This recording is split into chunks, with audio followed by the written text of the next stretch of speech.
It's been 2 decades since the Meghalaya Legislative Assembly lost its iconic heritage building to a massive fire, the date January 9th, 2001. To elaborate more on the significance of the old Assembly building, its role in the history of Meghalaya and the Northeast as a whole, we have with us Meghalaya Legislative Assembly Commissioner and Secretary Dr. Andrew Simons. Thank you, sir, for joining us today. It's my pleasure to be here. Yeah. Sir, first things first, we would like to know how the event happened on the fateful day. Like, how did the building burn down, and was it accidental or intentional? Well, it's difficult for me to say much about it because it's been quite long. It's about 20 years now. But I still remember on that fateful day, I was having a haircut in Kandailan, in Police Bazaar, in one of the barber shop. And suddenly, I mean, people came out and were, saying that there's a big fire in the in Police Bazaar. So I came out and we saw a massive fire, and I was horrified and shocked to see, I mean, my own Legislative Assembly building, I mean, burning in that time, and I was really, it really pained me a lot at that time, and I was just in a state of shock and thinking what to do. And I called the speaker at the time. The speaker was Mr. Elston D. Marak, and he immediately contacted all the other authorities as well, and I believe the fire brigade came at the time and tried to douse the fire. So that was what I could vaguely recall, and I was there for quite some time seeing the massive fire, I mean, destroying the building. So I was just horrified and tense and don't know what to do. Yeah. So, but can you tell us what was the cause of the fire? That's very difficult to say because it was after office hour. So I mean, that was about, I think, about 5:36. I mean, when I noticed the fire, I mean, of the building. So subsequently, I mean, the state government, I mean, did a fact finding of the, I mean, of the fire incident, and I guess I could not draw to any conclusion. I mean, basically, I mean, what really led to the building, to the what you call burning of the building. So, okay, sir. So that means till date it still remains a mystery, you would say. Well, I think it'll be difficult for me to comment on those matters. I mean, what really the government investigated. I mean, that is for the government to conclude. I mean, but I believe, I mean, they must have had some conclusion of the nature or the cause which caught fire. Yeah. So that's what. So what was the initial response from the then government on trying to ensure that assembly proceedings weren't delayed and to do some repair work? Well, the next day, I mean, there was what you call a survey of the area when the fire was brought under control, and I remember the then Finance Minister A.H. Scott Lingdor and other ministers were also present and trying to assess the damage done to the building. So, well, it was too early at the time to make a decision. But in course of time, we really have to hold a session, and temporarily sessions were held in the State Central Library for quite some time. I guess about 2 years.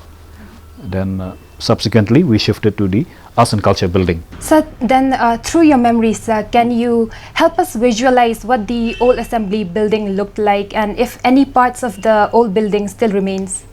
Well, I would say, I mean, it was a very beautiful wooden historic building, a very beautiful wooden structure, which is more than 125 years old, and it was assembly sessions were held, I mean, during the undivided Assam.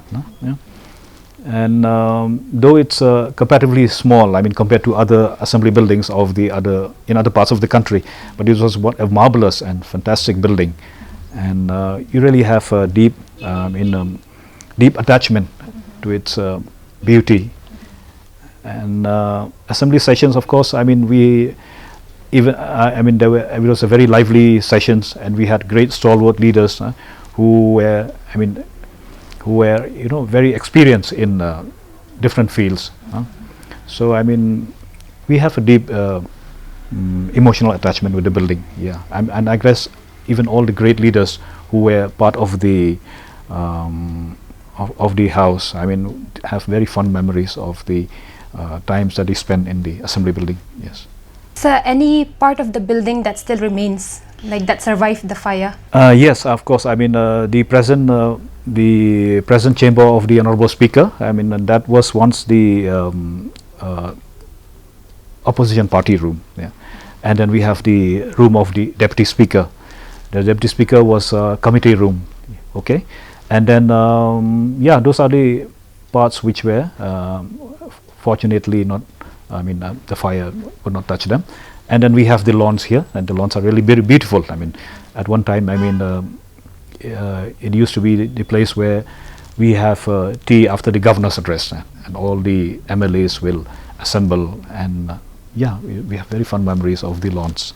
The lawns are really very beautiful.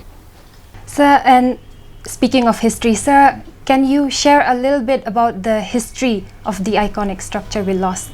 Well, we don't have much record of the building, but as far as I can recall, the foundation stone of the building was laid on September 28, 1921 by the then governor of Divided Assam, Sir William Sinclair Morris. Yeah, so that was the only thing that I have with me, which we have in the Assembly Library. So, prior to the burning down of the old assembly building, were sessions held differently compared to now, the sessions that is being held in Reliving? So, what was different? Like, is there any memory that sat with you, that set an impression with? Well, during those days, we had longer sessions, and we had members participating from both the opposition side and even from the ruling sides. So, it was very lively, and members mastered themselves in the different subjects that they were speaking about, and were quite humorous as well at the time. And we had some members who are very familiar with the rules and procedures of the House. So for example, we had a very senior legislator at the time, Humphrey Hadem. He was known as a rule man. He was very experienced, and he can memorize all the rules of the House. And we have humorous legislators as well, like Edwin Barre, one of them, H.E. Poshna from Jangde Hills, and we have very experienced leaders like Barrister Pakem. Then we had John Ding Porman, Parliamentary Affairs Minister. So these were the leaders which I really have great regard and respect. Sir, it took more than a decade for consecutive governments to finalize on a land to build the new assembly building. So there were proposals earlier to build it in Police Bazaar itself, then in Upper Shillong, then in Taraghar, before finalizing on Mao Diangyang. So what was the reason behind the delay? In course of time, different governments or different speakers have different thinking. Yeah, initially it was decided to build the assembly building at the existing site. That means where the old assembly building existed.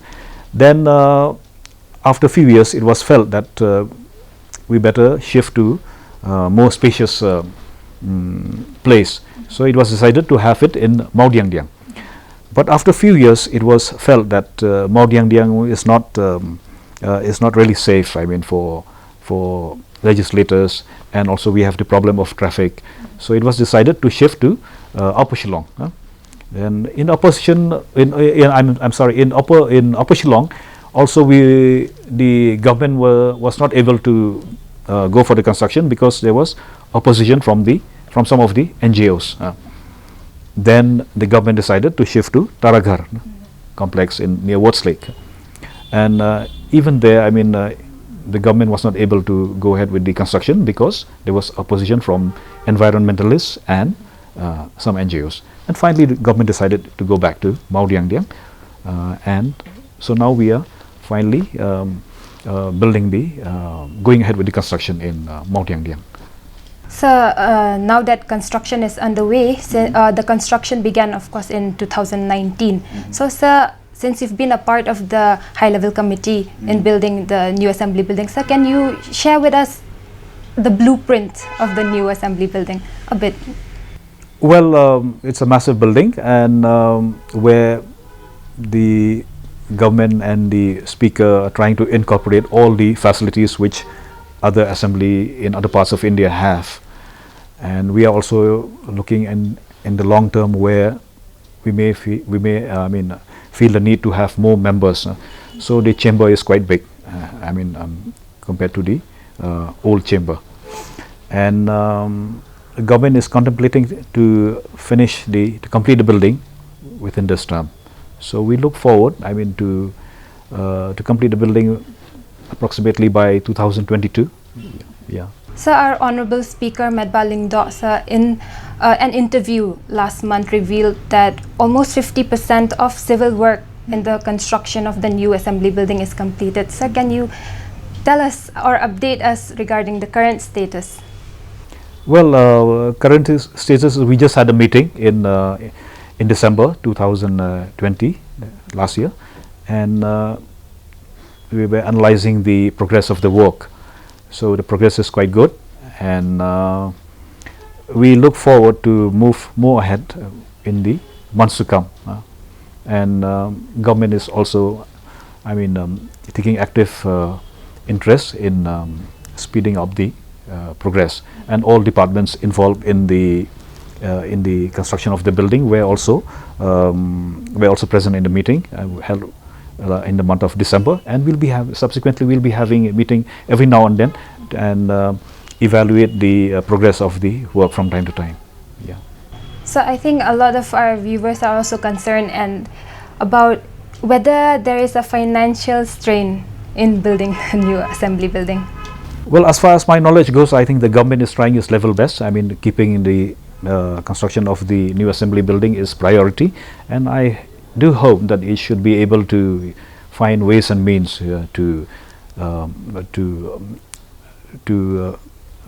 the work to continue, and for the progress of the work to continue without any hamper. Mm-hmm. As of now, sir, is there a set month or date or year to the completion of the building? Well, as I said earlier, as per the decision of the Honorable Speaker, the deadline is to complete the building at least by December or January 2022. By December 2021 or latest by January 2022, and to have the assembly session, the budget session of the assembly session in March 2022. Sir, and now moving on, sir. Sir, you've been a part of Meghalaya Assembly since 1988. Sir, you've seen the state's leaders trying to prove their mettle on the floor of the House, and you've spectated great debates and seen how policies are shaped. Sir, we would like to know more about your journey throughout these years. Well, it differs from one term to another. So as people, we come across many, many friends, or many, say like in academic field, we come across many professors or colleagues, So similarly with members, after every 10 years, we come across, the same batch of members, or we come into contact with different members. We learn many things from them as well. Especially the experienced leaders. I had the privilege and opportunity of observing the debates or the workings of senior leaders like Bibi Lingdo, then Purno Sangma, Pierre Kindia, Peter Marbanyang. So I had the pleasure of serving with some of them, and I really have very fond memories of them.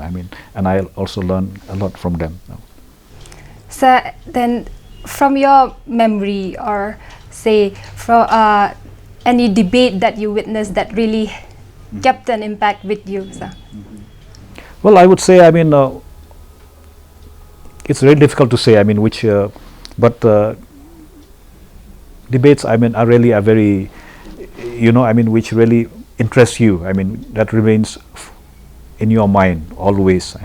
So it's really difficult to say which debate is really good or which is more, you know, more nice. So each one has its own, you know, charm or what do you call, which gives you knowledge or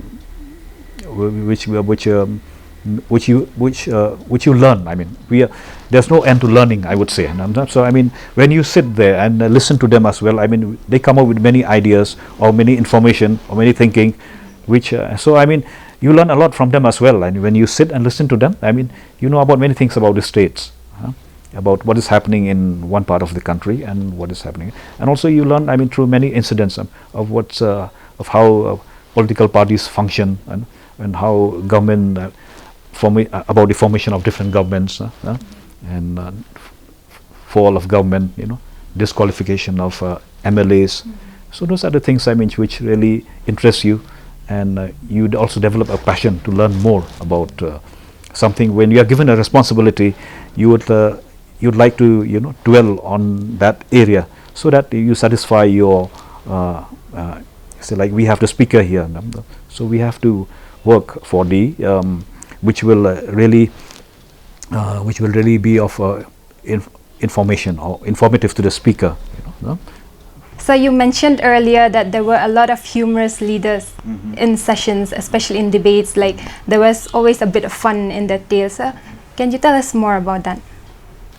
Well, assembly debates, I mean, are never dull moments. I mean, when you have humorous leaders like Hoping Stone Lingdo, H.S. Lingdo, I mean, he'll add humor with his speech. Then we had Clifford R. Marak, and in the early days when I first joined, I had the privilege of listening to the debates of H.E. Poshna, then what was the other one, H.E. Poshna and Edwin Barre. So those are few of the leaders, I mean, which you really, you know, enjoy listening and at the same time laugh as well. And the galleries were always packed in those days. I mean, public galleries were always packed. On each side we have on the ruling side and the opposition side. So yeah, I mean, assembly debates, I mean, you learn a lot from them as well. I mean, when you sit and listen to the speeches of the leaders, MLAs, I mean, they have a lot to inform, and which helps us help us also, I mean, to dwell on certain aspects of the subjects. Yeah. As you earlier mentioned, sir, construction for the new assembly building is steadily underway. Yes. Although the loss of the old assembly building can't be reversed, but the new assembly building, once constructed in Maudiangdiang New Shillong Township, will indeed add to the grandeur of of Shillong City, of the capital of Meghalaya. Definitely. I mean, we have many other institutions coming up in Maudiangdiang area, and the city needs to expand as well. So we do look forward for a beautiful assembly building in the near future. But my attachment will always remain with the old assembly building. I mean, which was a marvelous, which is indeed a very marvelous wooden structure. And its beauty will always remain in our minds. Yes, sir. Thank you so much for joining us. My pleasure. Yes.